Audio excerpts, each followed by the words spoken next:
The wind howling across the rooftop was a hollow, empty sound.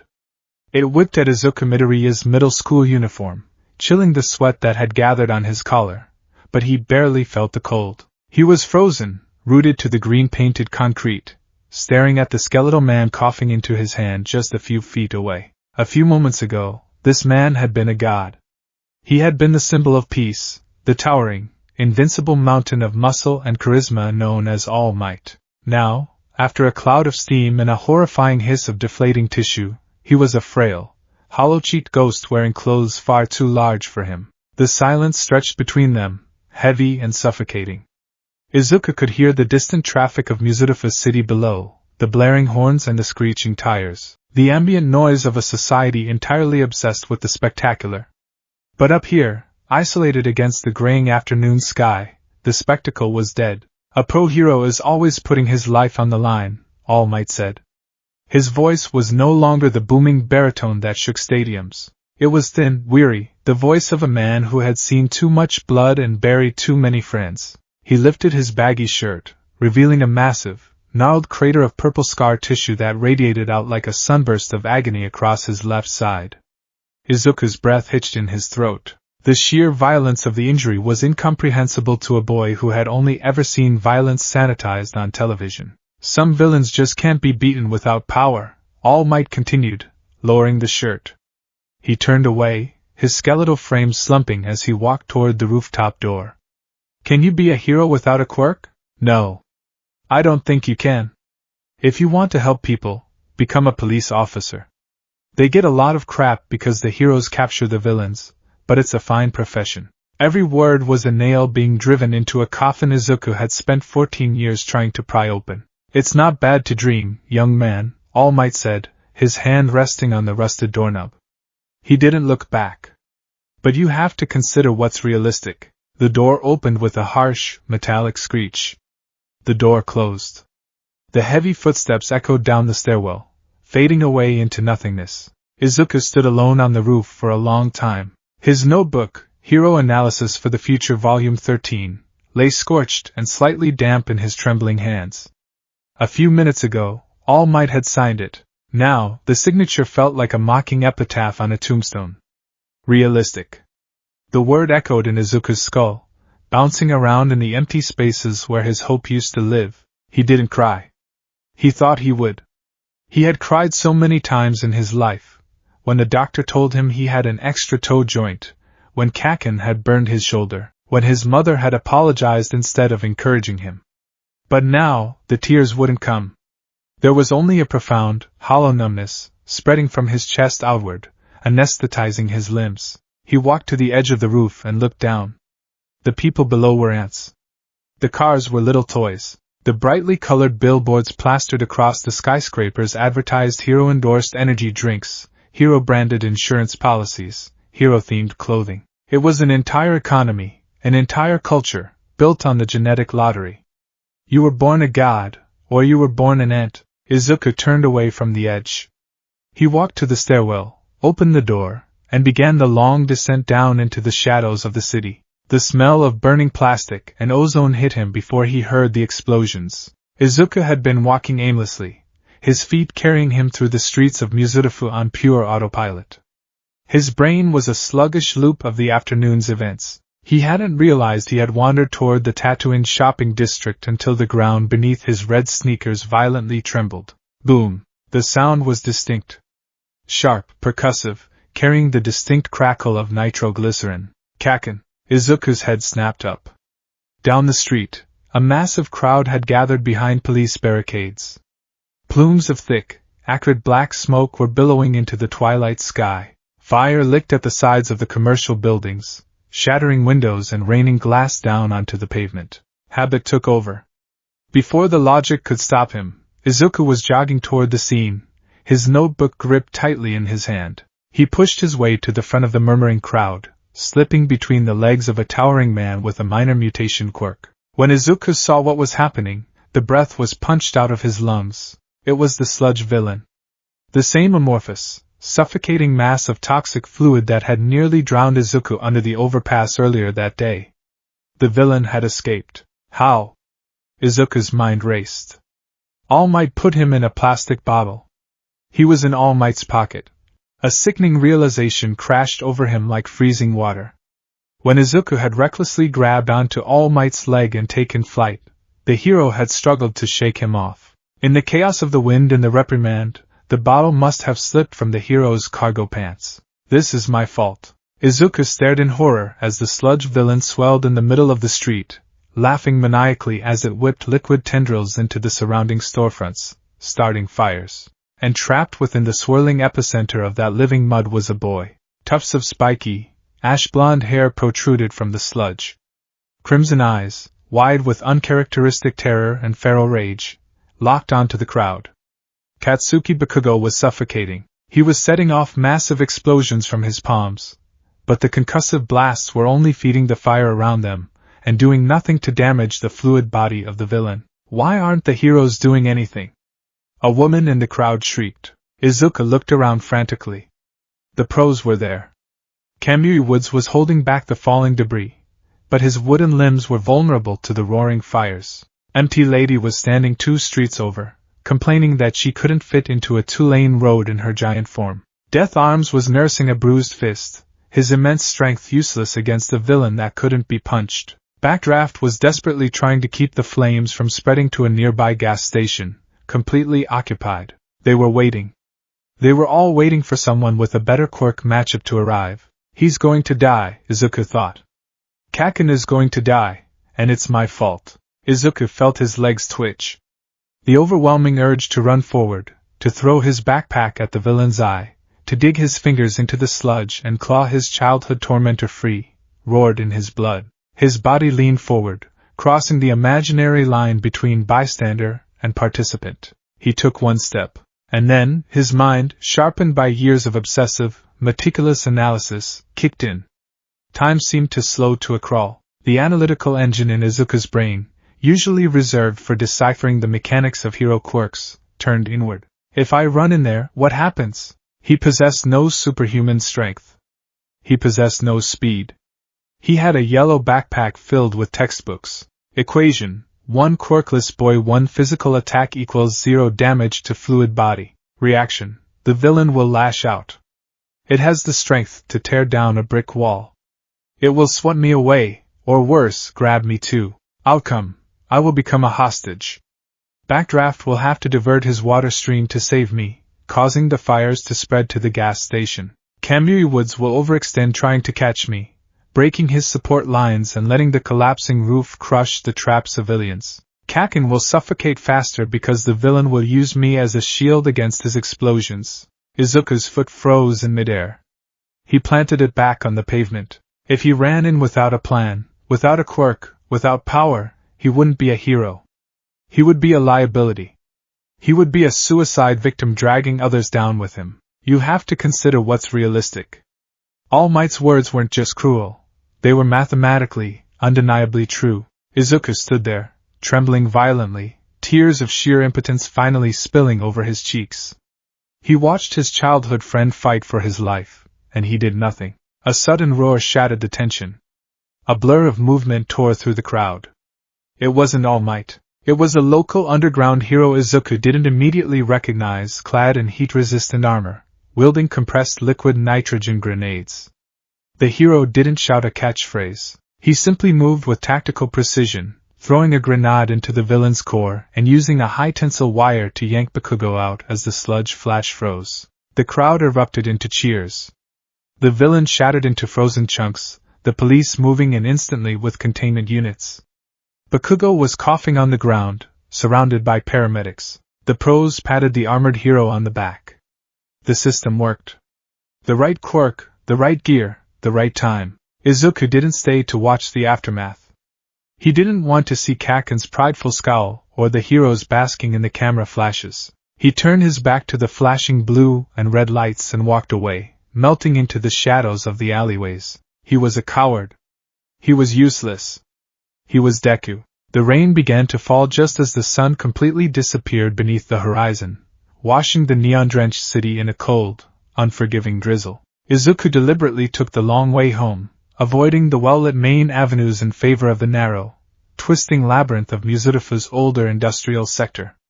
He didn't want to be seen. He didn't want his mother to look at his face and see the absolute death of his spirit. He kept his head down, the hood of his uniform jacket pulled up against the rain.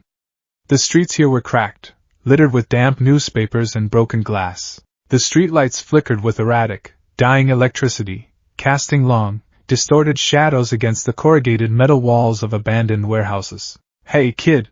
The voice was raspy, laced with a menacing amusement. Izuku stopped, his heart giving a dull thump. He looked up. Blocking the narrow alleyway ahead of him were 3 men. They didn't look like supervillains from the comic books. There were no flashy costumes, no theatrical monologues. They wore dirty streetwear, their faces gaunt and desperate. The man in the center stepped forward. The rain slicked back his greasy hair. As he smiled, his jaw unhinged slightly, revealing 2 rows of serrated, shark-like teeth. To his left, a massive man with arms as thick as tree trunks cracked his knuckles, the skin on his forearms shifting and hardening into a stony texture. To his right, a twitchy, thin man flicked a switchblade open. Though his quirk wasn't immediately obvious, the predatory glint in his glowing yellow eyes suggested he wasn't someone to mess with. "Nice backpack," the toothy man sneered, taking another step closer. "Private middle school, huh? Rich kid walking through the Narrows. Not very smart. Empty your pockets. Phone, wallet, everything." Izuku slowly took a step back. He looked over his shoulder. At the other end of the alley, a chain-link fence topped with barbed wire blocked his retreat. He was boxed in. Panic, familiar and sharp, clawed at his throat. But beneath the panic, there was a strange, dark apathy. This was how his day was going to end. First his dreams, now his life, or at least his dignity. "I don't have much money," Izuku stammered, his voice trembling despite his inner numbness. He reached up to take off his yellow backpack. "You can have it. Just let me go." "He's a polite one, ain't he?"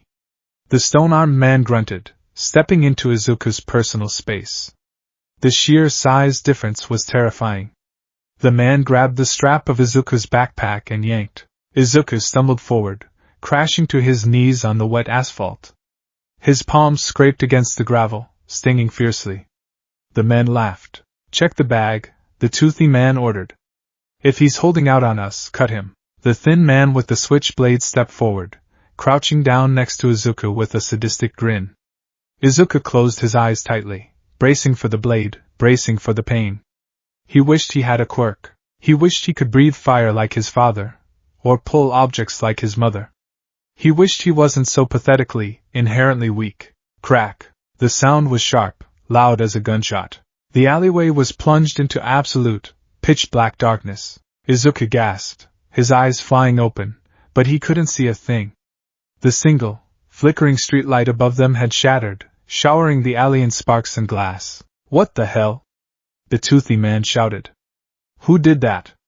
Turn on your phone lights." Before anyone could move, a sound tore through the darkness. It was the sound of heavy fabric snapping in the wind, like the unfurling of a massive, leather wing. Thud. It was the sickening sound of bone colliding with concrete. The stone-armed man let out a gargled, breathless gasp, followed instantly by the heavy crash of his massive body hitting the ground. "Goro?" the toothy man yelled, his voice cracking with sudden panic. "Where are you? What's going on?" Izuku scrambled backward on his hands and knees, pressing his back against the cold brick wall of the alley. His breath came in ragged gasps. He strained his eyes in the gloom. A small, cylindrical object bounced off the brick wall and landed in the puddle near the center of the alley. It hissed.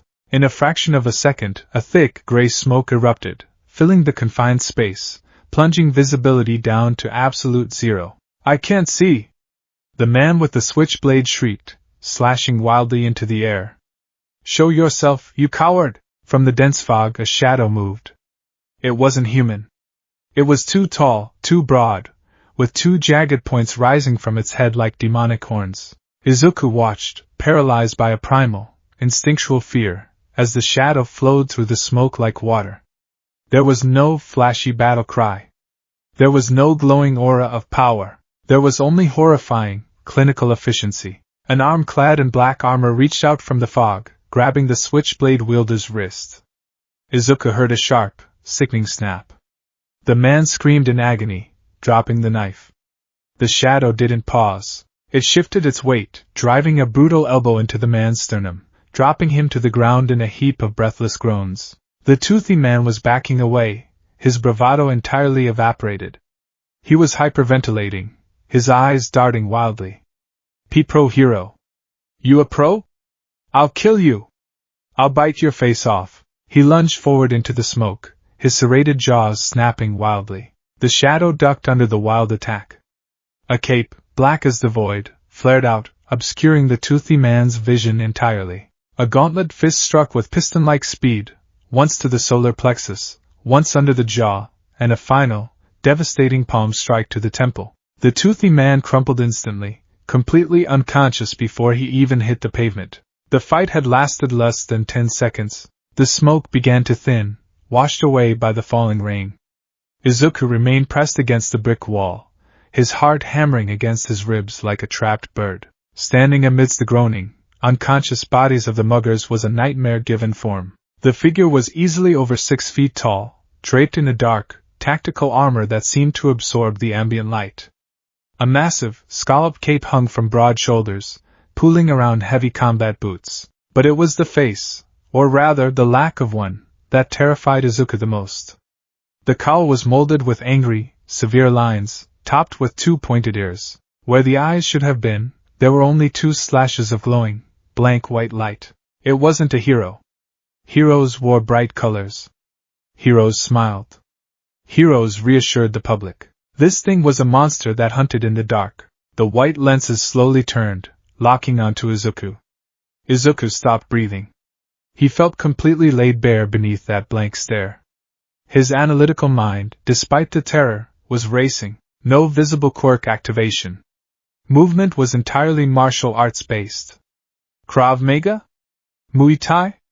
The armor is lightweight, highly articulated. The smoke pellet was a chemical reaction, not a quirk generation. He used the projectile to take out the light. The figure didn't speak. It simply stared at Izuku, reading him, dissecting his reaction. Then, the creature reached into a pouch on its heavily compartmentalized, dull yellow utility belt. Izuku flinched, expecting a weapon. Instead, the figure pulled out a small, rectangular device, no larger than a smartphone. The figure held it up, catching the faint moonlight, and then deliberately tossed it onto the wet pavement near Izuku's feet. The creature reached into its belt again, pulling out what looked like a handgun. It pointed the weapon not at Izuku, but upward, toward the roof of the 4-story warehouse. A resounding crack echoed through the alley as a high-tensile line shot upward, anchoring to the stone ledge. With a mechanical whir, the massive figure was ripped from the ground, ascending rapidly into the darkness. A second later, the creature vaulted over the edge of the roof and vanished, leaving only the rain, the groaning thugs, and the stunned middle schooler behind. Izuku sat there for a full minute, making sure he wasn't hallucinating.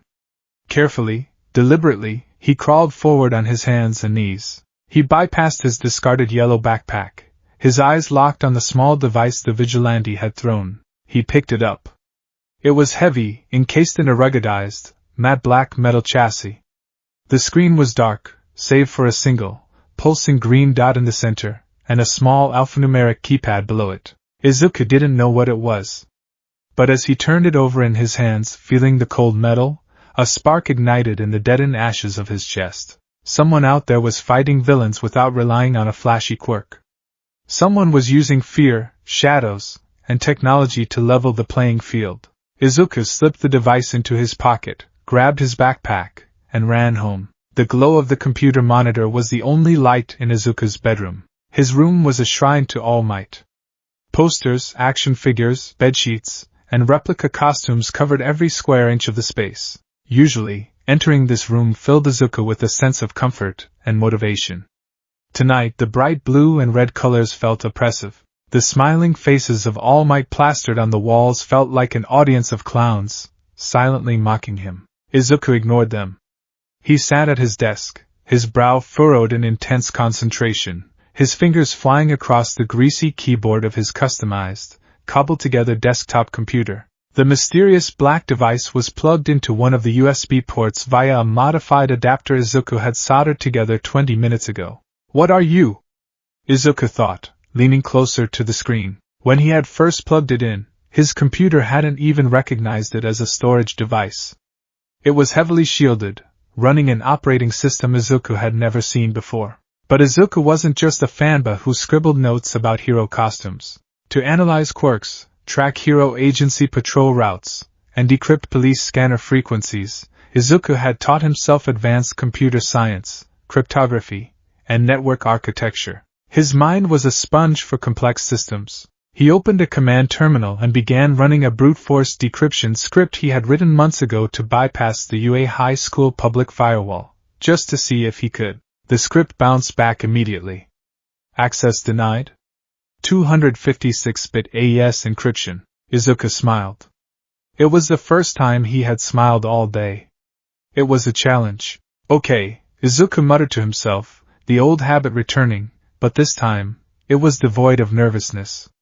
The rapid-fire murmuring was sharp, focused, a verbal processor for his racing thoughts. It's not a standard commercial encryption. It's military-grade, or corporate espionage level. The hardware is completely custom. The casing is a poly-titanium alloy, highly resistant to impact and EMPs, which means the data inside is extremely sensitive. But he dropped it. Deliberately. He wanted me to pick it up. He wanted me to plug it in. Izuku stopped typing. He stared at the blinking cursor. If he wanted me to plug it in, then the device itself is a test. Izuku pulled up the raw hexadecimal code of the device's firmware. He stopped trying to break the front door and started looking for the back window. He scanned lines of code, his eyes darting back and forth, looking for anomalies. There, buried deep within the boot sequence, there was a string of code that didn't belong to the encryption protocol. It was a localized cyclic redundancy check, a signal ping. It's a tracker, Izuku whispered. Or a receiver. He isolated the code and ran a frequency analysis. The device wasn't holding data for him to read. It was broadcasting a low-frequency, encrypted radio signal, searching for a handshake with a local server. Izuku routed the frequency through his computer's SDR, software-defined radio, dongle, mapping the signal onto a digital map of Musutafu's city. A red line extended from his apartment complex in the residential district, cutting across the city, terminating in the heart of the Old Port District, right on the edge of the bay. Izuku zoomed in on the map. The signal terminated at a massive, seemingly abandoned warehouse complex designated Pier 39. According to the city registry database, which Izuku quickly cross-referenced, the property had been bought 3 years ago by a shell company, which was owned by a holding group, which was a subsidiary of Wayne Enterprises, a massive American multinational conglomerate that dealt in aerospace and applied sciences. Izuku sat back in his chair, his heart pounding. Wayne Enterprises. A billionaire's playground. And yet this device, dropped by a terrifying vigilante, was pointing directly to their abandoned property. He looked at the digital clock on his monitor. 1:14 a.m. His mother was asleep.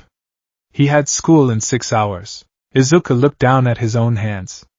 They were small, uncalloused, entirely ordinary. He remembered the feeling of standing on the street, watching Kaken suffocate, paralyzed by his own realistic limitations. He remembered the feeling of All Might telling him to give up. Then he remembered the shadow in the alleyway. The man who didn't need a quirk to dismantle 3 armed men in seconds. If this was a trap, he could die. If this was an invitation, it was the only door left open in the world. Izuku didn't hesitate. He unplugged the device, grabbed a dark hoodie, and slipped out of his bedroom window into the rainy night. The port district was a ghost town at 2 in the morning. The massive shipping cranes stood like skeletal sentinels against the overcast sky, rusting in the salty sea breeze. The rhythmic crashing of the dark waves against the concrete pylons was the only sound. Izuku moved silently, sticking to the shadows of the stacked shipping containers. The black device in his pocket vibrated slightly, a tactile metronome guiding him closer to the source. Pier 39 was a massive, corrugated steel warehouse. The exterior was covered in faded graffiti, the windows high up on the walls shattered and opaque with grime. To anyone else, It looked like a derelict monument to a dying shipping industry. But Izuku noticed the details. There was no trash near the heavy steel sliding door. The hinges, though painted to look rusted, were perfectly greased and silent when the wind pushed against them. There were hidden, infrared security cameras nestled perfectly in the shadows of the eaves, their blind spots meticulously overlapping. Izuku only spotted them because he knew to look for the tiny, red optical glints. He navigated the blind spots with surprising agility, his analytical mind calculating the angles and rotations of the cameras. He reached a side entry door. It was locked with a heavy electronic keypad. Izuku pulled out the black device. The screen had finally illuminated, displaying a series of shifting geometric patterns. He held the device near the keypad. The device beeped once. The heavy magnetic lock on the door disengaged with a dull thunk. Izuku pushed the door open, slipping inside. He expected darkness. He expected a trap. Instead, he stepped into a cavernous space that took his breath away. The interior of the warehouse had been completely gutted and retrofitted. In the center of the vast concrete floor sat a raised platform, dominated by a massive, curved bank of supercomputers, their screens glowing with a cold, blue light, displaying maps of the city, police dispatch feeds, and complex chemical schematics. Off to the side, parked in the shadows, was a vehicle that looked like a cross between a sleek sports car and a military tank, its matte black armor absorbing the ambient light. Racks of strange weaponry, grapple guns, throwing blades, tactical vests, lined the walls. It was a fortress. It was a command center. "You're 30 minutes faster than I estimated," a voice echoed through the warehouse. Izuku froze. The voice was deep, commanding, and resonated with an authority that commanded absolute attention. It wasn't the raspy, terrifying growl from the alleyway, but the cadence was identical. From the shadows behind the bank of monitors, a man walked forward. He was not wearing the armor. He wore a crisp, tailored black suit with the collar open, no tie. He was tall, powerfully built, with broad shoulders and the posture of a predator at rest. His hair was dark, slicked back, with a few stray strands falling over a face that was strikingly handsome, yet carved with severe, uncompromising lines. His eyes, a piercing, icy blue, locked onto Izuku. Izuku recognized him instantly. Everyone who read international news recognized him. "Bruce Wayne," Izuku breathed, his voice barely a whisper. You're the CEO of Wayne Enterprises." Bruce Wayne didn't smile. He stopped a few feet from Izuku, his presence alone filling the massive room. "And you are Izuku Midoriya," Bruce said smoothly. 14 years old. Student at Aldera Junior High. Single mother. No registered quirk. Izuku took a nervous step back. "How do you know that?" "I know everything that happens in this city, Izuku. I've been watching it for 3 years, Bruce said, gesturing toward the massive computer screens. "I saw you today. In the shopping district, during the sludge villain attack." Shame flushed hot across Izuku's cheeks. He looked down at his red sneakers. "You saw me do nothing."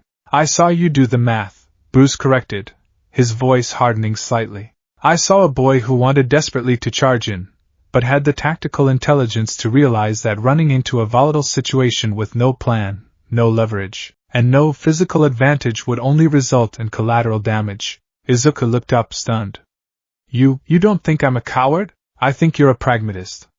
And in a world full of idiots in spandex screaming their own names, pragmatism is the rarest superpower of all," Bruce said. He walked over to a steel table and picked up a damp, charred notebook. Izuku gasped. It was Hero Analysis for the Future Volume 13.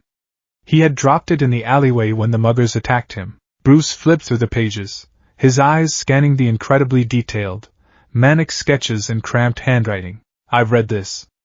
And the other 12 volumes on your hard drive, which I accessed the moment you plugged my sequencer into your computer," Bruce said, ignoring Izuku's yelp of indignation. "You think you're just writing fanfiction, Izuku. You aren't. You're writing high-level threat assessments. You analyzed Kamui Wood's kinematic vulnerabilities to fire. You calculated the exact aerodynamic drag of MT Lady's giant form in urban environments. You mapped out the psychological blind spots of the number one hero, All Might." Bruce tossed the notebook onto the table. It landed with a heavy slap. You have a brilliant, analytical mind. But this society has brainwashed you into thinking that because you can't shoot fire from your hands, you are worthless. Bruce stepped closer, towering over the boy.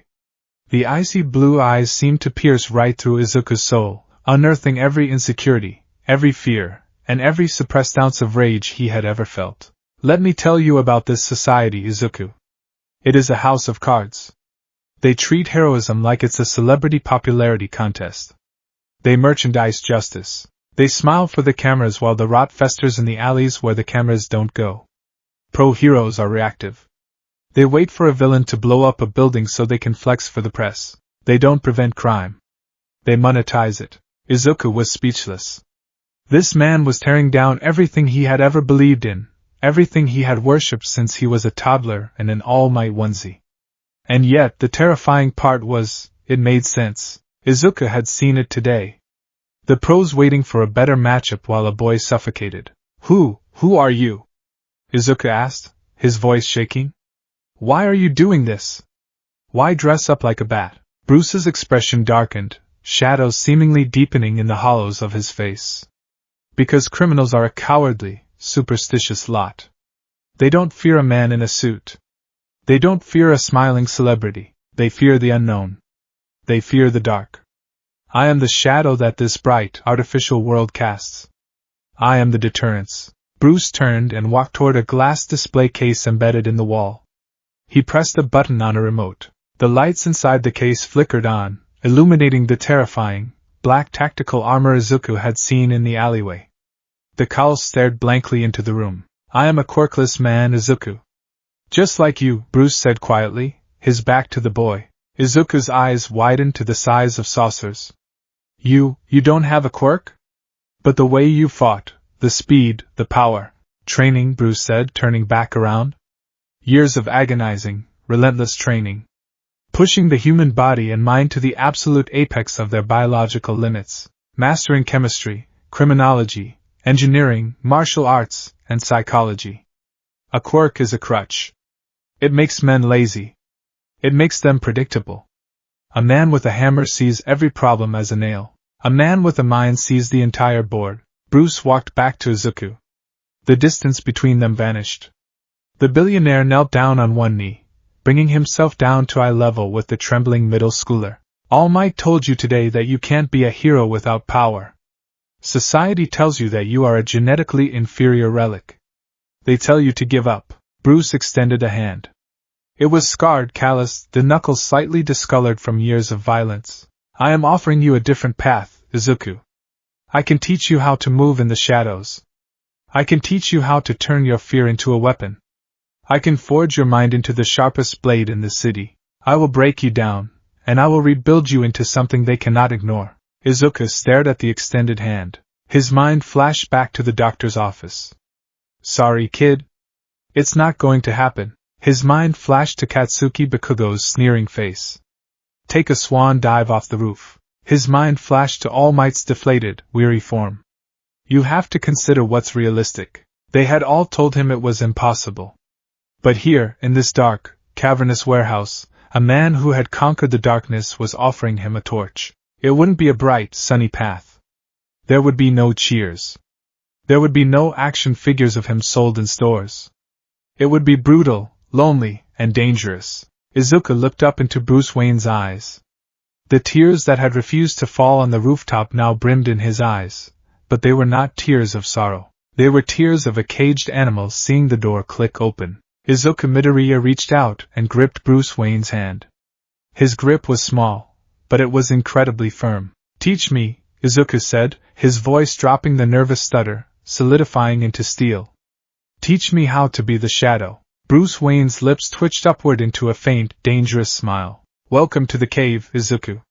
We start tomorrow at 0400 hours. Do not be late. The alarm clock on Izuku Midoriya's desk did not ring. It didn't need to. At exactly 3 a.m., Izuku's eyes snapped open in the pitch black of his bedroom. For a fleeting second, the familiar ceiling of his room, plastered with glowing stars and All Might decals, made him think the events of the previous night had been a fever dream. The sludge villain, the rooftop, the dark alleyway, the man in the bat cowl, the cavernous warehouse at Pier 39. But as Izuku shifted his weight, his hand brushed against the heavy, matte black rectangular device sitting on his nightstand. The cryptographic sequencer. It wasn't a dream. It was a contract. Izuku sat up, the springs of his bed groaning softly. He looked around his room. The moonlight filtered through the blinds, casting slatted shadows across the dozens of All Might posters that lined his walls. Just yesterday, those smiling, muscular figures had been beacons of hope, the ultimate aspiration. Today, in the cold light of the moon, the smiles looked painted on. They looked hollow. They are celebrities, Izuku. When the cameras are off, the shadows creep in. Bruce Wayne's words echoed in his skull, carrying the weight of an undeniable truth. Izuku didn't tear the posters down. He left them up. He needed them there, not as inspiration, but as a reminder of the illusion he was leaving behind. He needed to remember what the world wanted him to be, a cheering bystander, so he could forge himself into what the world actually needed. He dressed quietly, pulling on a pair of worn gray sweatpants, a plain black t-shirt, and his red sneakers. He slipped out of his bedroom, creeping past his mother's door. He could hear Inko's soft, rhythmic snoring. A pang of guilt hit his chest. He was lying to her, stepping into a world of violence and illegality that would terrify her. But he also knew that if he told her the truth, she would cry, apologize, and beg him to accept his quirkless mediocrity. He couldn't do that anymore. He slipped out the front door, locking it silently behind him. The instructions Bruce had sent to the sequencer last night were highly specific. Izuku was not to return to Pier 39. That was a staging ground, a temporary outpost. Instead, he was directed to the heart of Muzurifu's commercial district, to the towering glass and steel monolith of the Wayne Enterprises Japan headquarters. The streets were entirely deserted at 3:30 a.m. Muzurifu was a city that slept soundly, trusting in the pro-heroes patrolling the bright avenues. But Izuku kept to the alleys, his eyes darting to the rooftops, his senses heightened by a thrilling blend of fear and anticipation. He reached the designated coordinate, an abandoned, graffiti-covered subway maintenance access hatch 3 blocks from the Wayne Tower. Izuku pulled the heavy iron grate up, grimacing at the screech of rusted metal, and descended into the dark, damp tunnels beneath the city. He walked for 20 minutes, guided only by the dim flashlight on his phone and the pulsing green arrow on the sequencer. The air grew colder, smelling of old concrete and ozone. Finally, the tunnel ended at a massive, featureless wall of solid steel. Izuku held up the sequencer. A red laser scanned his retina from a hidden aperture in the ceiling. A heavy, hydraulic hiss filled the tunnel, and the steel wall seamlessly parted, revealing the true cave. Izuku stepped inside, his breath catching in his throat. If Pier 39 was a staging ground, this was a fortress. The sub-basement of Wayne Tower was a sprawling, multi-tiered marvel of brutalist architecture and cutting-edge technology. Massive stalactites of reinforced concrete hung from the ceiling, while the floor was a pristine expanse of black, shock-absorbent matting. To the left, a state-of-the-art forensic laboratory and chemistry bay hummed with activity. To the right, a massive medical bay, fully equipped for trauma surgery, sat empty and sterile. In the center, a raised platform housed a supercomputer system that made the one at the pier look like a child's toy. Above it all, suspended from the ceiling on heavy steel chains, were gymnastic rings, parkour scaffolding, and heavy punching bags that looked like they were filled with cement. Standing in the center of the training mat, dressed in black tactical cargo pants and a fitted gray t-shirt that highlighted the terrifying, scarred musculature of his arms and chest, was Bruce Wayne. "You're early," Bruce said. His voice was cold, echoing in the vast space. "I didn't want to be late, sir," Izuku said, stepping onto the mat, suddenly feeling incredibly small and inadequate. "Good. Time is the one resource we cannot manufacture, Izuku.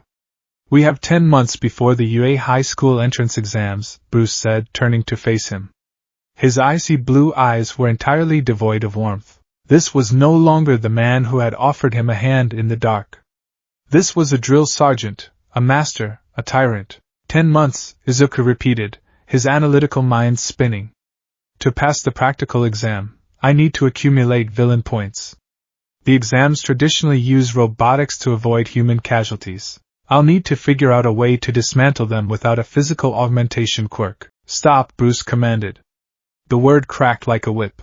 Izuku snapped his mouth shut. You are planning for the finish line before you know how to walk, Bruce said, closing the distance between them with predatory grace.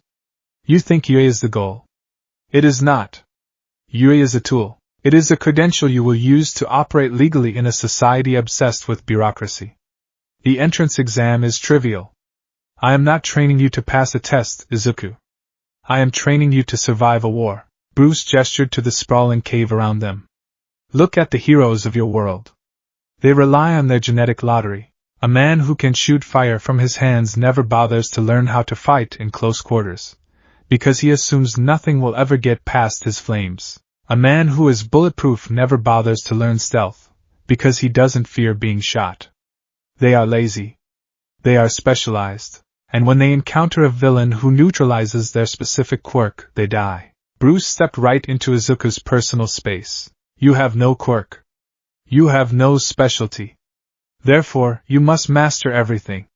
You will become a polymath of violence, deduction, and evasion. You will be the shadow they cannot burn, the ghost they cannot shoot.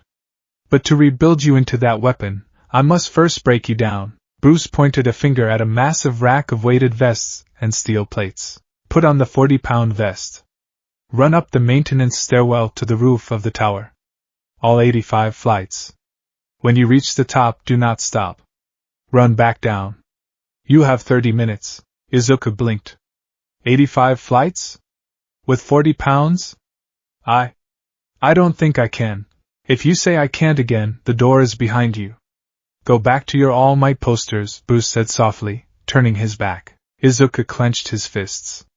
He felt a surge of indignation, immediately followed by an ironclad resolve. He marched over to the rack, hoisted the heavy Kevlar vest over his shoulders, buckled it tight, and ran toward the stairwell. Months 1 to 2, the breaking point. The first 2 months were a blur of absolute, unadulterated agony. If Izuku thought his life as a quirkless punching bag for Katsuki Bakugo was hard, Bruce Wayne introduced him to a level of hell he didn't know existed. The physical conditioning was not about building glamour muscles. It was about forging dense, functional, explosive power. Bruce didn't let Izuku touch a traditional weight. Instead, Izuku's training involved moving his own body through space under extreme duress. He did thousands of pull-ups on a thick, uneven wooden beam to build grip strength that could support his entire body weight with 2 fingers. He did handstand push-ups until his capillaries burst and his nose bled. He dragged heavy sleds of steel plates across the matting until his quads cramped, and he collapsed in a pool of his own sweat and vomit. And Bruce was relentless. One Tuesday in the 6th week, Izuku was attempting a complex gymnastics maneuver, swinging from a trapeze bar to catch a vertical hanging rope. His hands were raw, covered in ruptured, bleeding blisters. His muscles screamed with lactic acid. He swung, let go, and missed the rope by an inch. He plummeted 15 feet, landing heavily on the safety mat. The wind knocked completely out of his lungs. He lay there, gasping, tears of sheer physical exhaustion leaking from the corners of his eyes. Every fiber of his being begged him to stay down. Bruce walked over and stood above him, casting a long shadow. Your release was late. Your trajectory was compromised by a micro-hesitation in your shoulder, Bruce analyzed, his voice analytical and devoid of sympathy. Get up. I can't, my hands. Izuku gasped, holding up his palms. They were a mess of torn skin and blood. In the field, a villain will not care about your hands, Bruce said coldly. If you fall off a building and miss a grapple point, you die. If you fail to pull yourself up because it hurts, you die. Pain is a neurological signal, Izuku. It is an evolutionary warning system. But it is not a master. You have a superior intellect. Override the signal. Get up. Izuku stared at Bruce. He saw the scars on Bruce's arms, the jagged lines of old knife wounds, bullet grazes, and surgical incisions. Bruce had overridden the signal thousands of times. Gritting his teeth, Izuku let out a primal, guttural scream, forcing himself to his feet. He walked to the chalk bucket, plunged his bleeding hands into the white powder, feeling the intense, burning sting as it filled his open wounds, and walked back to the climbing wall. He didn't miss the rope the second time. Slowly, the breakdown ended, and the biological rebuilding began. By the end of the second month, the soft, round edges of Izuku's youth had been burned away in the furnace of the cave. His body was lean, stringy, and covered in a map of bruises and abrasions. He stopped waking up feeling tired. Instead, he woke up feeling like a coiled spring, vibrating with a tense, kinetic energy. Months 3 to 4, the mind of a detective. While the mornings were dedicated to the destruction and reconstruction of his body, the afternoons and evenings were dedicated to his mind. Bruce sat Izuku in front of the back computer, plunging the boy into the darkest, most depraved depths of human psychology. Izuku's notebooks had always been filled with colorful sketches of heroes, analyzing their heroic deeds. Bruce threw those notebooks in the incinerator. A hero relies on hope. You will rely on deduction, Bruce told him, dropping a massive stack of crime scene photographs onto the metal desk. Look at these. Izuku looked. His stomach churned. They were police photos of victims, horrific scenes of quirk-based violence. Acid burns, kinetic dismemberment, asphyxiation. Don't look away, Bruce commanded. Emotion is the enemy of analysis. Sympathy will blind you to the facts. Look at the splatter pattern on the wall. What does it tell you? Izuku swallowed hard, fighting down the bile. He forced his mind to detach. He activated the analytical engine he used to use for quirks. The blood is cast off, Izuku muttered, his eyes tracing the red lines. It's arcing upward, terminating near the ceiling. The angle is steep.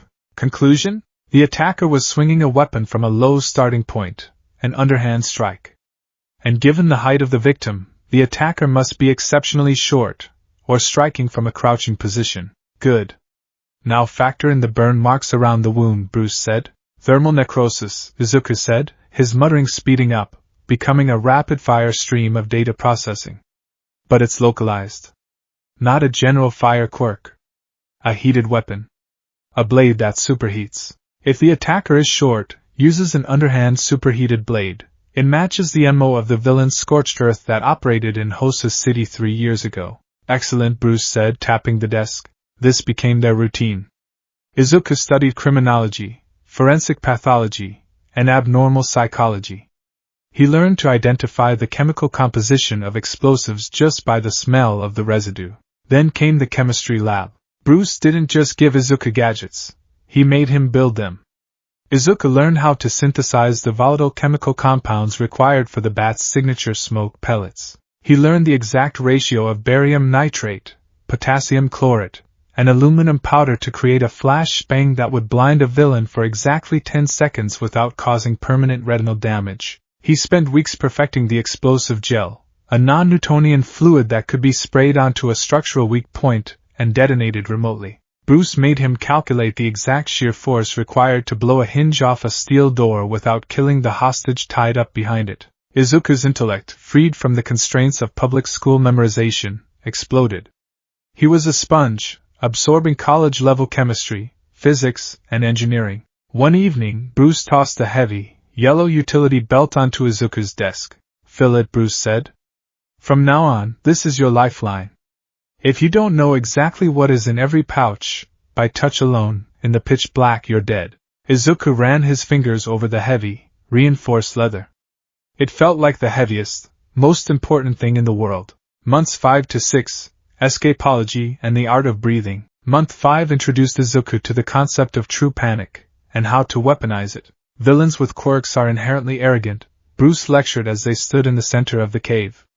They believe their power makes them uncapturable. But a quirkless man must assume he will be captured. You must know how to escape. Bruce taught Izuku the mechanical anatomy of every lock known to man. Tumbler locks, padlocks, combination dials, biometric scanners. Izuku learned how to pick a standard police-issue handcuff using a piece of a paperclip hidden under his fingernail in under 3 seconds. But knowing how to pick a lock wasn't enough. Bruce needed to know Izuku could do it under extreme psychological duress. Put this on, Bruce said, throwing Izuku a heavy canvas straitjacket. Izuku strapped himself in, Bruce securing the heavy leather belts tightly behind his back, pinning his arms across his chest. Follow me. Bruce led Izuku to a section of the cave that housed a massive, cylindrical glass tank. It was 10 feet tall and filled to the brim with freezing, circulating water. Izuku's heart began to hammer against his ribs. You have a lockpick concealed in your mouth, slipped between your back molar and your cheek, Bruce said. The straitjacket has 3 buckles. The top of the tank will be sealed with a heavy grate, secured by a standard master lock. Bruce picked Izuku up effortlessly and carried him up the metal stairs to the top of the tank. Wait, Bruce, I haven't practiced this. Breathe, Bruce said, and then he dropped Izuku into the water. The shock of the cold was instantaneous. The heavy grate slammed shut above him, the lock clicking into place. Izuku sank like a stone, the heavy, waterlogged canvas of the straitjacket pulling him down. Panic, blinding and primal, seized his brain. The instinct to thrash, to scream, to gasp for air, was overwhelming. He kicked his legs wildly, staring up through the distorted, bubbling water at the blurry figure of Bruce Wayne standing on the gantry, watching him with arms crossed. He's going to let me drown, Izuku's panicked brain screamed. If I fail, he'll let me die. Izuku thrashed harder, burning precious oxygen. His lungs began to burn. Dark spots danced in his peripheral vision. Pain is a neurological signal. Override the signal, Bruce's voice echoed in his memory. Izuku forced himself to stop kicking. He closed his eyes. He let himself sink to the bottom of the tank. Panic is an emotion. Emotion is the enemy of execution. Izuku compartmentalized his terror, locking it away in a dark box in his mind. He focused on the mechanics. He used his tongue to dislodge the tiny metal pick from his back molar, bringing it to his lips. He contorted his shoulders, violently dislocating his own right shoulder with a sickening pop that sent a blinding flash of agony through his nervous system. But the dislocation gave his arm just enough slack. He wormed his hand up toward his neck, catching the first buckle. He spat the pick into his fingers. Focus. 1 tumbler at a time. He picked the buckles of the straitjacket, his movements slowed by the freezing water and his burning lungs. He shucked the heavy canvas off, ignoring the agonizing pain of his dangling right arm. He kicked upward, swimming to the top of the tank. He pressed his face against the metal grate. His lungs were screaming, convulsing, begging him to inhale the water. He jammed the pick into the padlock on the grate. Click. Click. Turn. The lock popped. Izuku shoved the grate open, bursting out of the water, gasping violently, sucking in massive, ragged lungfuls of air as he flopped onto the metal gantry. He lay there, coughing up water, clutching his dislocated shoulder, shivering uncontrollably. Bruce walked over. He looked down at the lock, then at the straitjacket floating at the bottom of the tank. 74 seconds, Bruce said, kneeling down. Acceptable. Without warning, Bruce grabbed Izuku's right arm and brutally wrenched it back into the socket. Izuku screamed, his vision widening out. Never let panic dictate your pace, Bruce said, helping the boy to his feet. You survived. Now do it again. 60 seconds this time. Month 7 to 8, martial arts and the urban canopy. By month 7, the physical and mental foundations had been laid. It was time to build the weapon. Martial arts training under Bruce Wayne was not like taking a karate class at a local dojo. There were no forms, no katas, no bowing, and no honor. Honor is a luxury for men who are not fighting for their lives, Bruce told him, circling Izuku on the sparring mat. Villains will fight dirty. They will throw sand in your eyes, they will use hostages, they will bite, and they will shoot you in the back. You must be worse. Izuku was tasked with attacking Bruce. For the first 2 weeks, Izuku couldn't even touch him. Bruce moved like a phantom, deflecting Izuku's strikes with minimal effort, using Izuku's own momentum to throw him violently to the mat over and over again. But Izuku was learning. The muttering habit, once a sign of intense social anxiety, had transformed entirely. It was now a terrifying, rapid-fire verbalization of his tactical processing. Stance is bladed, weight on the back foot, anticipating a frontal assault. Left arm is favored due to the micro-tear in his right rotator cuff from the grappling exercise yesterday. Izuku whispered rapidly, his eyes darting across Bruce's body. Stop analyzing and act, Bruce barked. Izuku lunged. But instead of throwing a punch, he dropped his weight entirely, executing a sliding kick aimed at Bruce's knee. Bruce checked the kick, but Izuku used the pivot to throw a handful of crushed chalk from his pocket directly into Bruce's face. Bruce flinched, his eyes squeezing shut for a fraction of a second. In that microsecond, Izuku closed the distance, wrapping his arms around Bruce's torso, utilizing a brutal judo sacrifice throw to use Bruce's massive weight against him. Bruce hit the mat with a heavy thud. Before Izuku could capitalize, Bruce's legs snaked out, wrapping around Izuku's neck in a triangle choke. In seconds, the world went dark as Izuku was choked unconscious. When he woke up, Bruce was standing over him, wiping the chalk from his eyes with a towel. "You used a distraction. You exploited a biological reflex," Bruce said, the faintest hint of pride in his voice. "Good. But you hesitated on the follow-through. Never assume a downed opponent is a defeated opponent." They trained in Krav Maga for brutal, efficient strikes, Judo for leverage against larger quirked opponents, and Eskrima for weapon disarmament. Izuku learned exactly how much pressure was required to shatter a collarbone, sever an Achilles tendon, and collapse a trachea. Then Bruce took him to the rooftops. Parkour was essential. The streets belonged to the police and the pros, Bruce told him, standing on the edge of a 60-story skyscraper overlooking Mizurufu. The rooftops belonged to the Bat. Izuku had to conquer his fear of heights. Bruce taught him how to read the urban topography, to see fire escapes, gargoyles, air conditioning units, and clotheslines not as obstacles, but as a continuous, flowing path. He introduced Izuku to the grapple gun. "It relies on high tensile, microfilament wire," Bruce explained, handing the heavy, pistol-like device to Izuku. "It is powered by a compressed pneumatic system. It can support 800 pounds of dynamic tension. But the physics of a swing are entirely on you.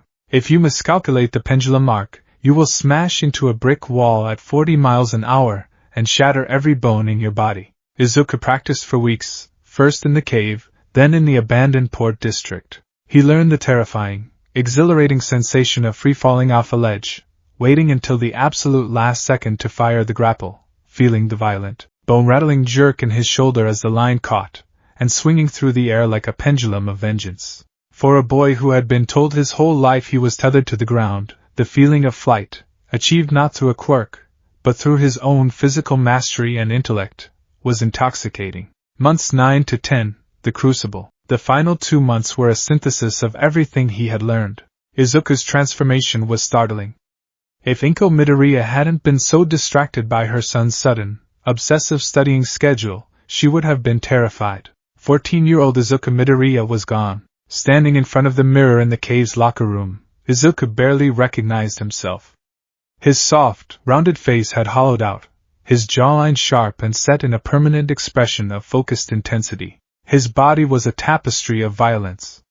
Scars from rope burns, knife cuts from sparring, and bruises of every color covered his lean, densely packed musculature. He looked older. He looked dangerous. But the biggest change was in his eyes. The wide, naive, hopeful emerald eyes of the All Might Fanba had frozen over. They were analytical, cold, always scanning, always calculating the fastest way to incapacitate every person in the room. It was the day before the UA entrance exam. Bruce stood in the center of the cave. The lights were off. The only illumination came from the faint blue glow of the back computer in the distance. 10 months ago, you were a victim, Izuku. Bruce's voice floated out of the darkness, impossible to pinpoint. You were prey. Tonight is your final exam.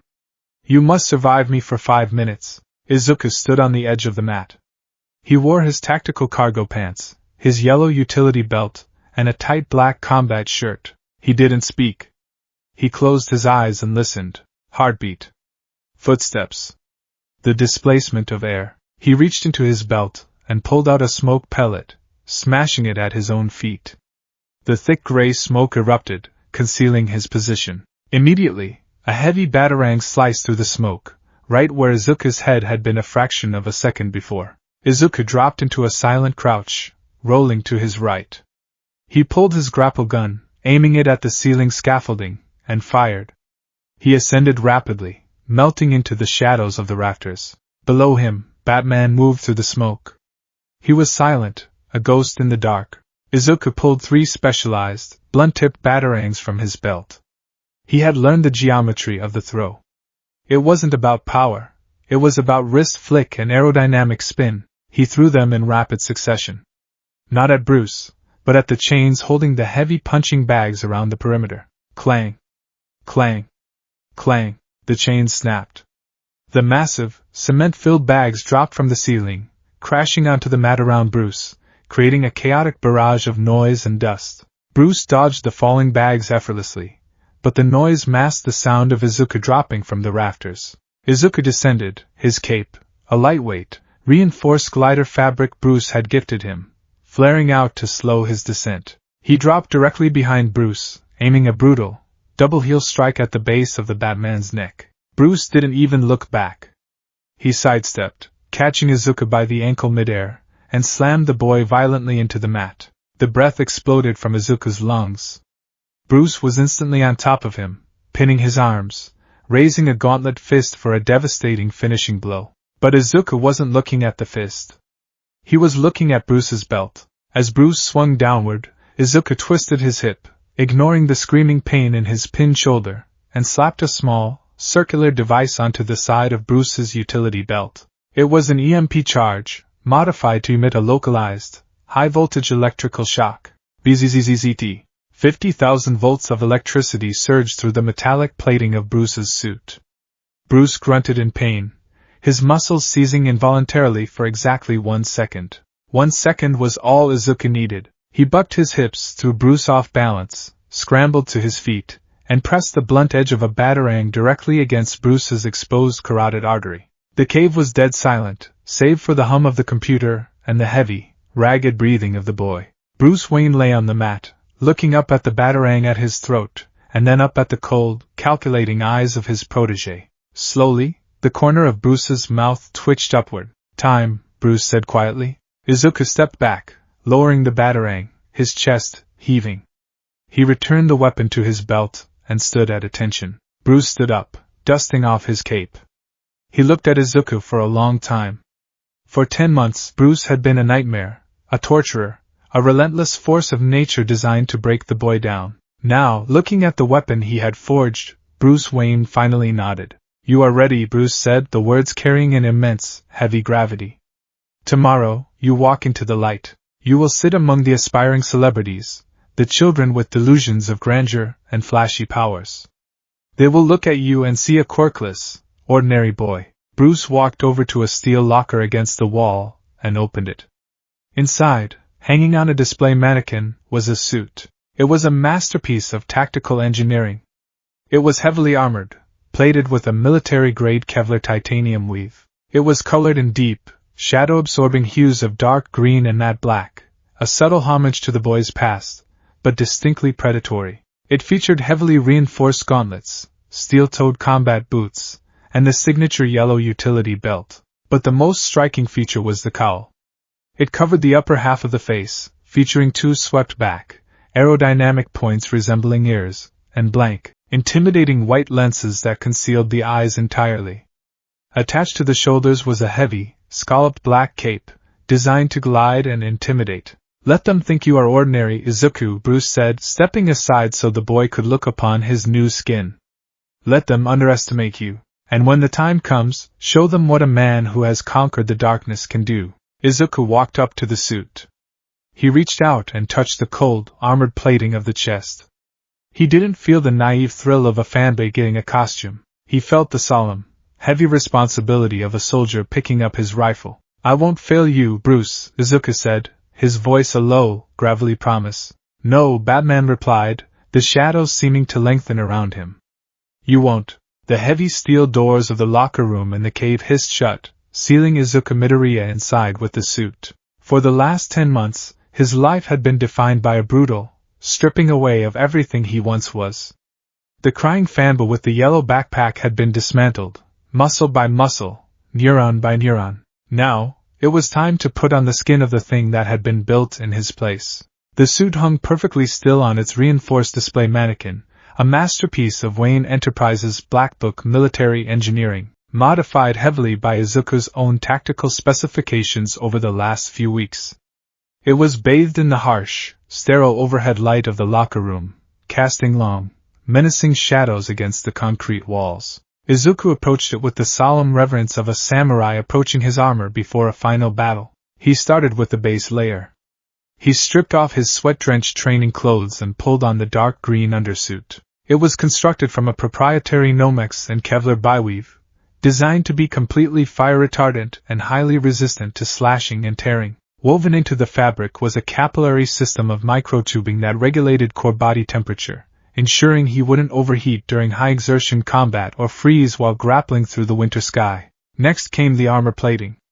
Unlike the bulky, rigid plastic that many pro-heroes wore for aesthetics, this was functional, reactive, and entirely matte black. The chest piece, shoulder pauldrons, and gauntlets were forged from a titanium-dipped carbon fiber, lined underneath with magnetorheological fluid pockets. Upon severe kinetic impact, like a punch from a strength enhancement quirk, the liquid would instantly harden, dispersing the kinetic energy across the entire plate rather than letting it shatter his ribs. He strapped the armor on, feeling the heavy, comforting weight of it settle over his scarred shoulders. He secured the tactical combat boots, tipped with steel and reinforced with shock-absorbing foam in the soles to ensure absolute silence when walking on concrete or metal. Then came the utility belt.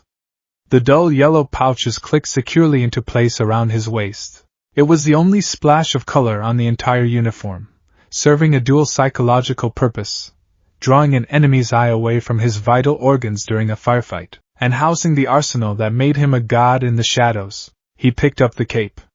It was made of memory cloth, a fabric that remained light and flowing under normal conditions but would rigidify into a bat-like glider when an electrical current from his gauntlets passed through it. He clipped the heavy scallops to his shoulders, feeling the thick, dark green fabric pool around his ankles like liquid shadow. Finally, he lifted the cowl. He stared into the blank, white, polarized lenses. Once he put this on, Izuku Midoriya ceased to exist.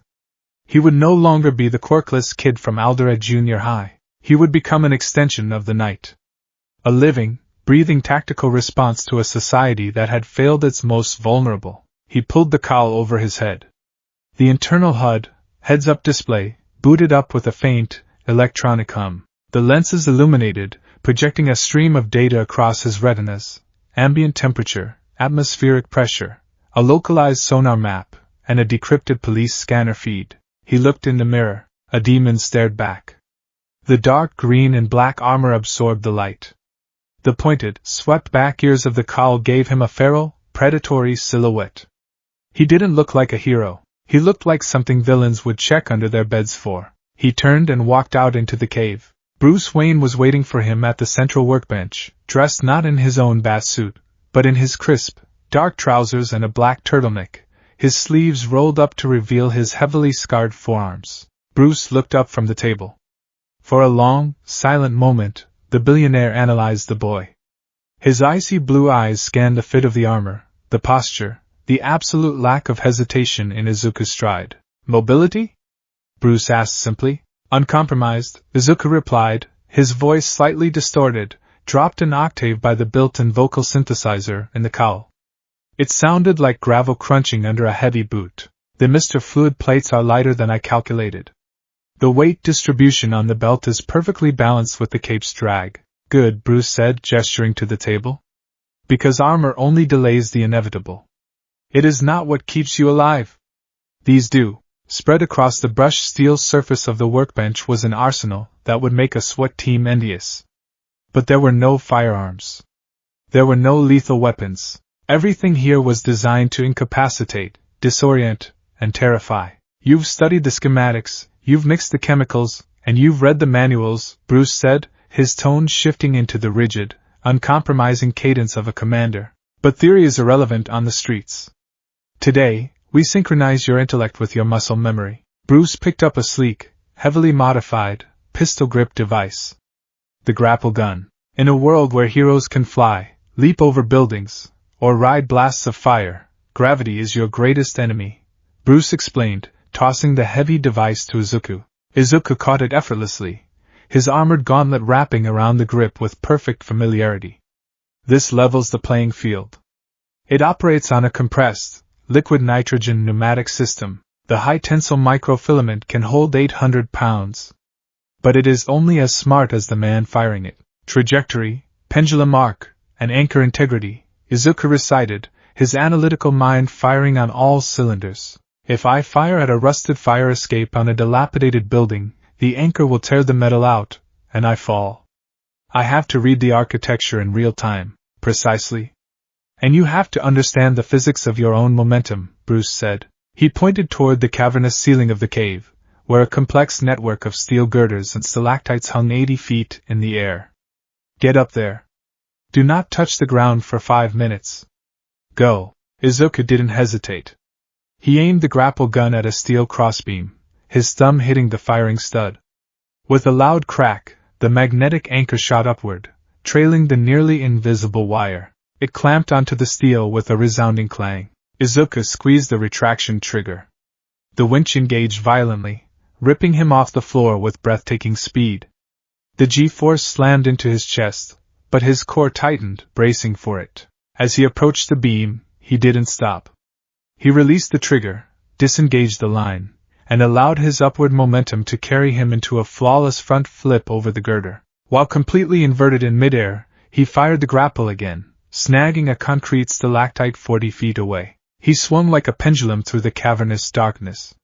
It was terrifying, exhilarating, and demanded absolute, perfect mathematical precision. His brain, previously wired to furiously mutter about other people's quirks, was now processing his own vector mathematics in real time. Angle of descent: 45 degrees, velocity at apex, release. He let go of the line, free-falling for 2 terrifying seconds, the wind roaring past his cowl. Just before he hit the ground, he fired again, arresting his fall and swinging upward into the shadows, his cape snapping violently behind him. He moved through the air not with the innate, magical ease of a winged mutant, but with the violent, calculated aggression of a human forcing physics to bend to his will. After 5 minutes he dropped back down to the workbench, his boots hitting the mat without a sound, completely out of breath but buzzing with adrenaline. Adequate, Bruce said, not looking up from the table. But mobility is evasion. To win, you must strike. Bruce pushed a small, palm-sized silver canister forward. Explosive gel, Izuku noted. Synthesized specifically to be a non-Newtonian fluid, Bruce explained. It remains a stable gel until you pass a highly specific, encrypted radio frequency through it from your gauntlet. You spray it on a structural weak point. A hinge. A load-bearing wall. The floor beneath a villain's feet. I calculated the blast radius during chemistry prep, Izuku said, picking up the canister. It's directional. The concussive force blows outward, away from the application surface, minimizing back blast. But if a villain has a durability quirk, it won't be enough to incapacitate them. It's not meant to, Bruce countered. Never try to match a powerhouse blow for blow. If a villain can take a tank shell to the chest, you don't build a bigger shell. You spray the gel on the ceiling above them and drop 10 tons of concrete on their head. You use their environment as your weapon. Bruce picked up a small, black sphere, rolling it between his scarred fingers. Smoke pellet. Barium nitrate compound. You know the formula. But you must understand the psychology of it, Bruce said, tossing the pellet up and catching it. A villain with a powerful quirk relies on sensory input to aim. Take away their sight, and their power becomes a liability. They panic. They swing wildly. They destroy their own environment. The smoke is not just cover, Izuku. It is a mirror that forces them to face their own terror. Finally, Bruce picked up the centerpiece of the arsenal. It was a piece of tempered, matte black steel, shaped like a bat with aggressively sharpened, serrated edges. It was perfectly symmetrical, terrifying to behold, and flawlessly balanced. The batarang, Bruce said, holding it out to Izuku. Izuku took it. It was heavier than it looked. The edges were razor-sharp, but the center grip was designed to sit perfectly between the index and middle finger. This is not a throwing knife, Bruce instructed. A knife is meant to puncture. A batarang is designed to incapacitate, disarm, and distract. It is an extension of your mind. It relies on the Magnus effect, aerodynamics, and ricochet geometry. If you throw it like a baseball, it will do nothing. Bruce pointed to a heavily armored combat dummy standing 50 feet away. Hit the left shoulder joint. Izuku squared up, took a breath, and threw it hard, aiming straight for the shoulder. The batarang flew, but halfway to the target, it caught the air resistance, curved wildly to the right, and embedded itself with a dull thud into the concrete wall, 20 feet entirely off target. Izuku flushed beneath his cowl. I misjudged the aerodynamic drag of the serrations. You threw it with your shoulder, Bruce corrected, stepping beside him. He pulled a batarang from his own belt. The power comes from the torque of the hips. The accuracy comes from the snap of the wrist. You are a genius at analyzing angles, Izuku. Don't look at the target. Look at the path. Bruce barely seemed to move. It was a flick of the wrist, a violent, invisible snap of kinetic energy. The steel bat flew through the air, curving in a beautiful, terrifying arc, bypassing a steel column, and striking the dummy directly in the left shoulder joint with a loud crack.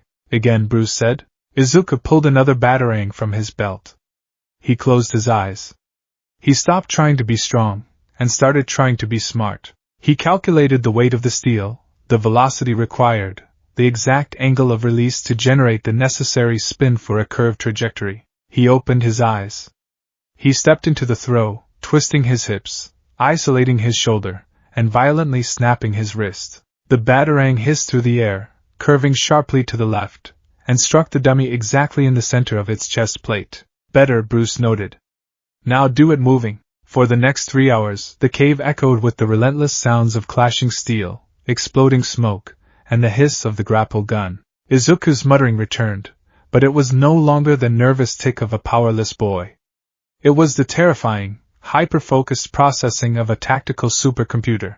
Target is shielded, throwing left curving batarang to force a block. Target's arm raises, exposing the ribs, firing grapple at the ceiling to create a vertical drop, deploying smoke on descent, applying explosive gel to the floor behind the target upon landing. He was a blur of dark green and shadow, moving with a fluid, lethal grace that was completely alien to the stuttering middle schooler he had been a year ago. He wasn't just using the tools, he was combining them, chaining his gadgets into devastating, inescapable combos that would leave even a seasoned pro hero utterly disoriented. Finally, Izuku stood panting in the center of the mat, surrounded by decimated combat dummies, shattered targets, and lingering clouds of gray smoke. Bruce walked out of the shadows. He looked at the carnage, then looked at his protege. The tools are integrated, Bruce said quietly. Your intellect has synchronized with your muscle memory. You know how to fight in the light of the cave. Bruce walked over to a massive, steel vault door at the back of the armory. He typed in a complex alphanumeric sequence. The heavy bolts disengaged with a series of loud clacks. But we do not operate in the light, Izuku. And we do not fight dummies. Bruce pulled the heavy door open. Beyond it was a dark, narrow tunnel leading slightly upward.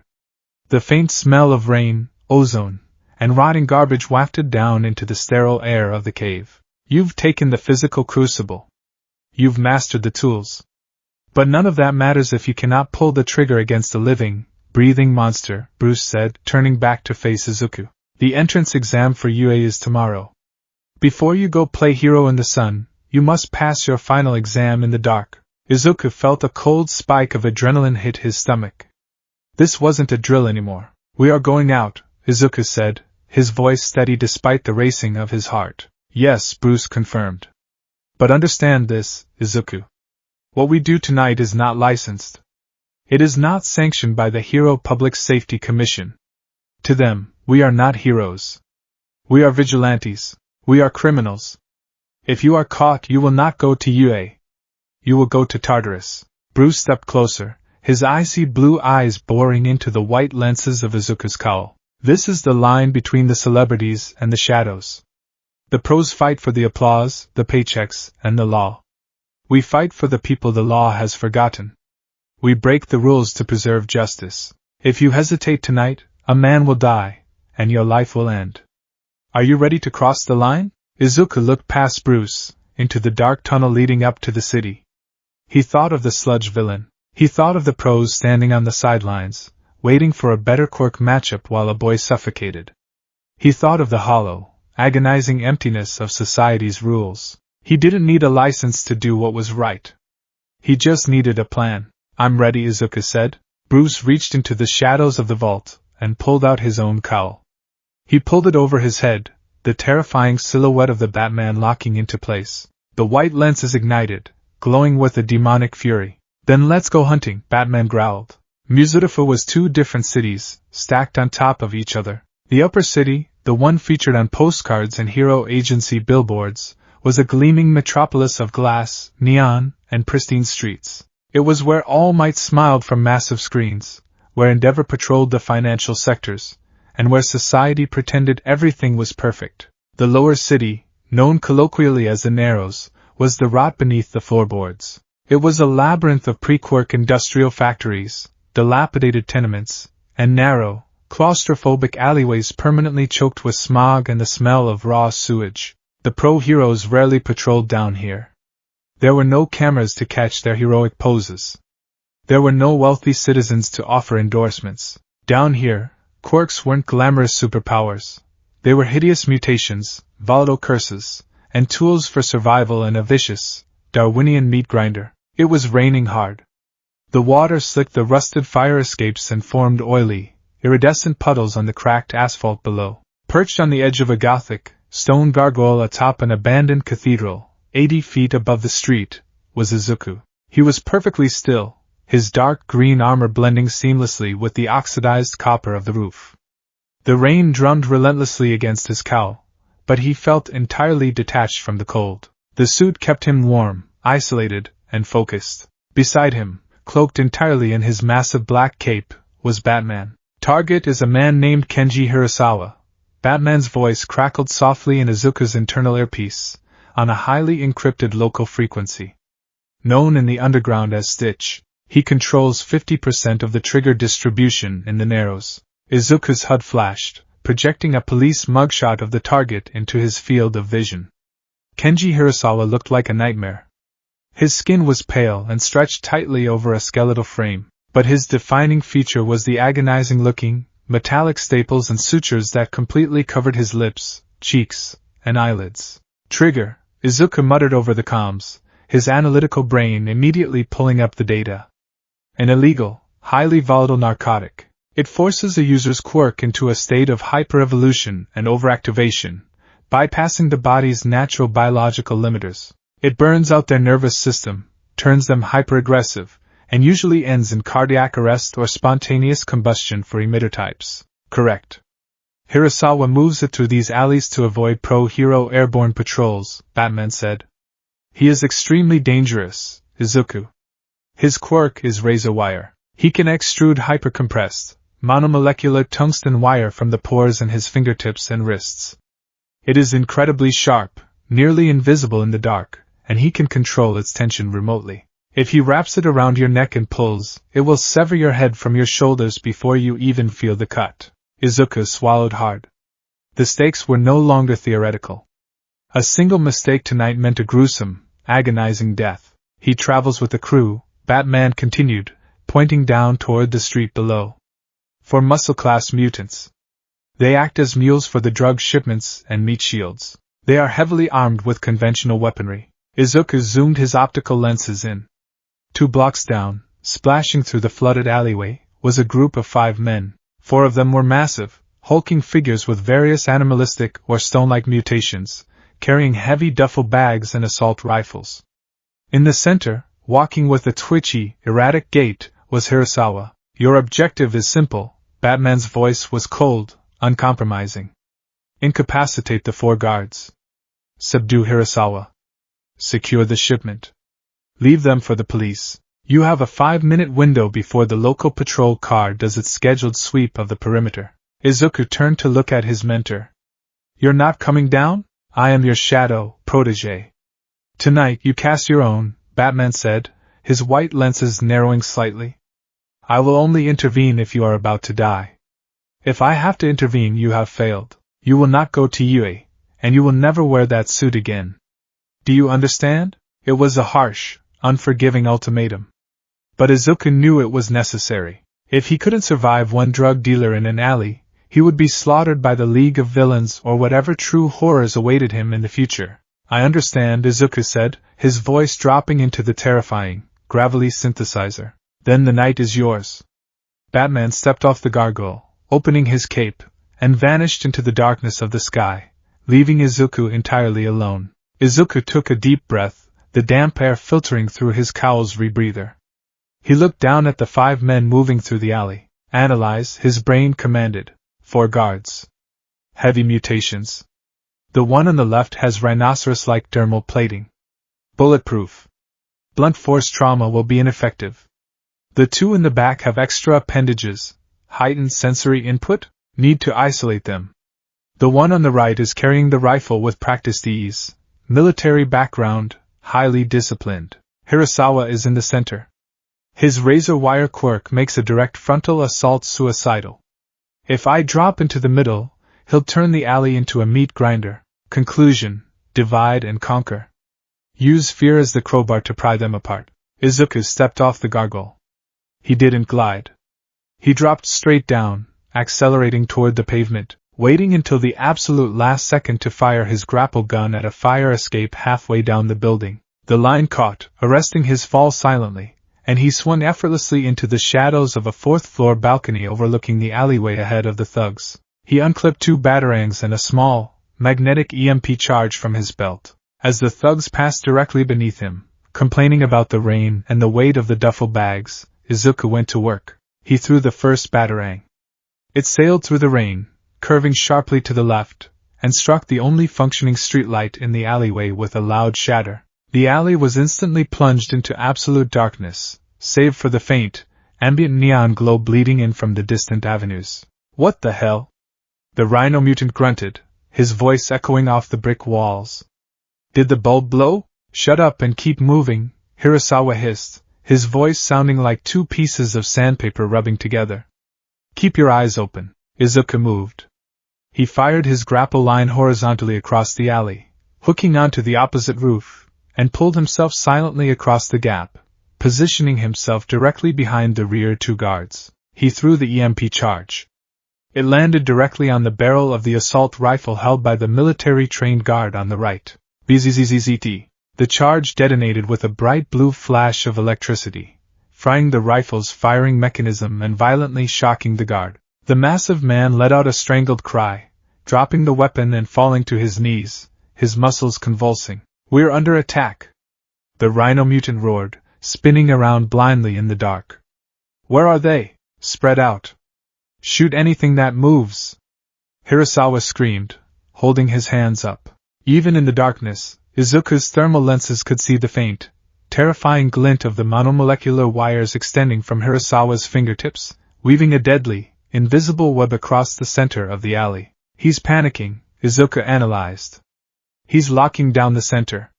But he's cut off from his own men. Izuku didn't give them a second to breathe.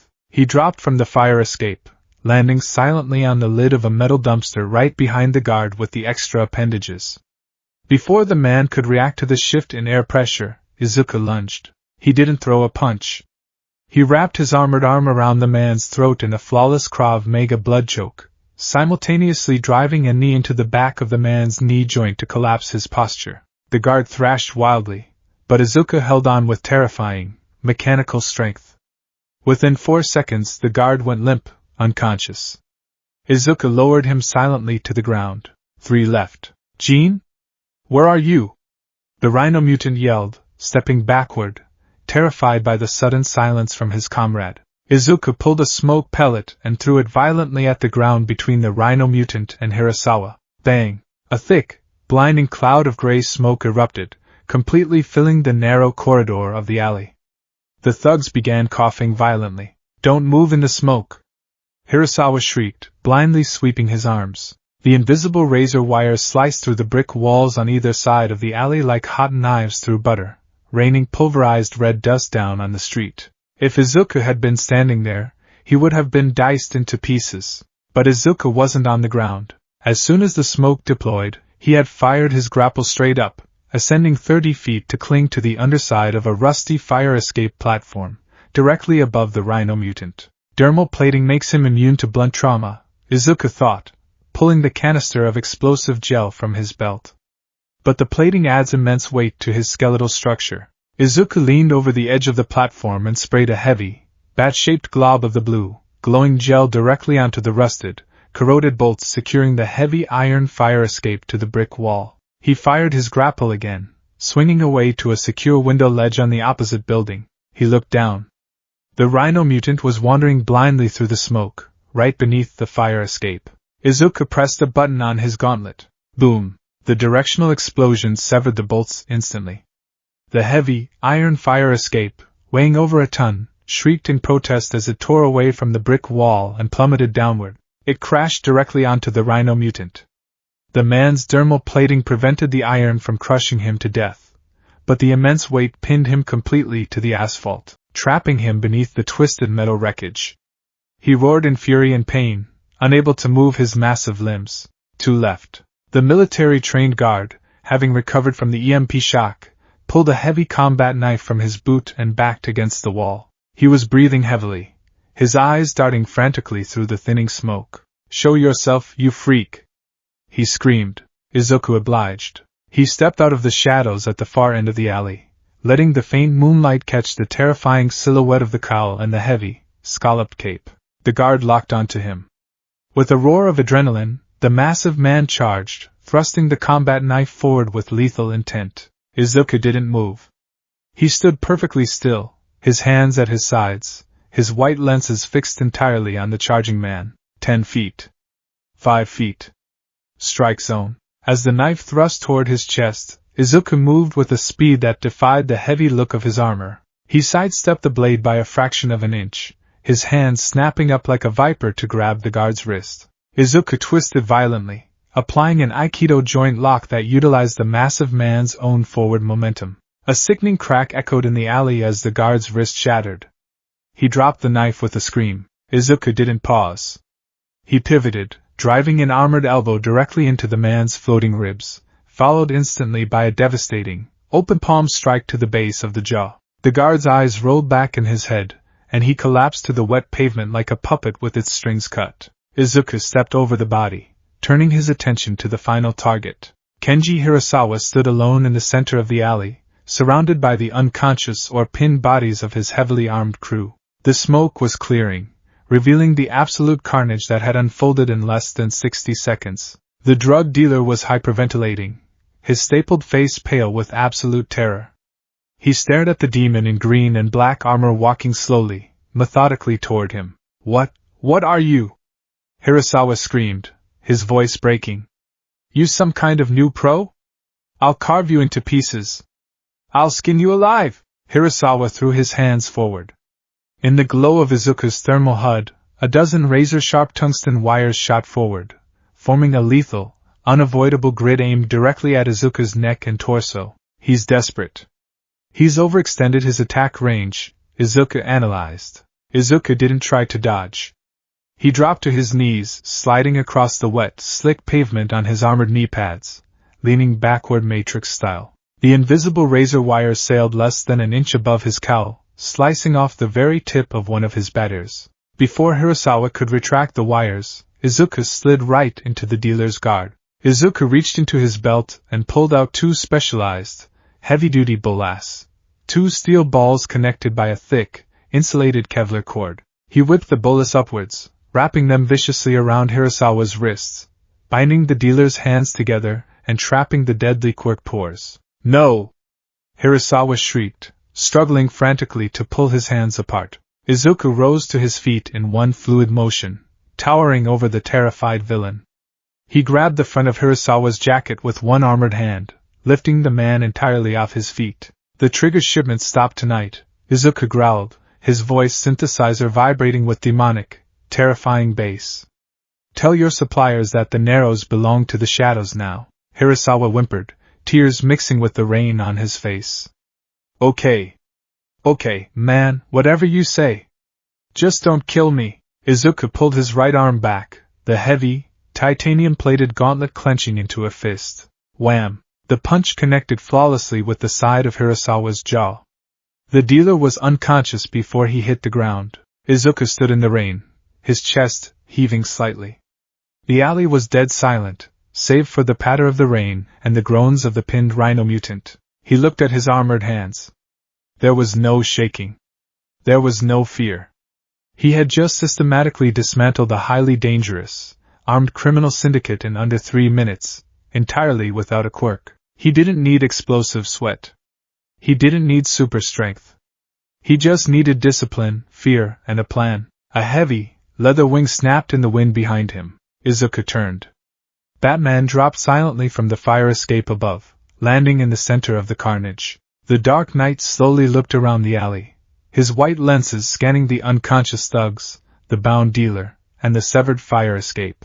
For a terrifying, agonizing moment, Batman said nothing.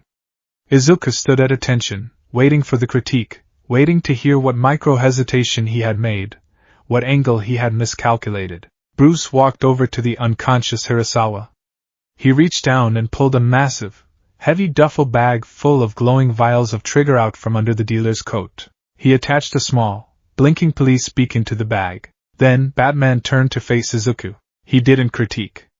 He didn't scold. 2 minutes and 45 seconds, Batman said, his gravelly voice cutting through the rain. Flawless execution of isolation tactics.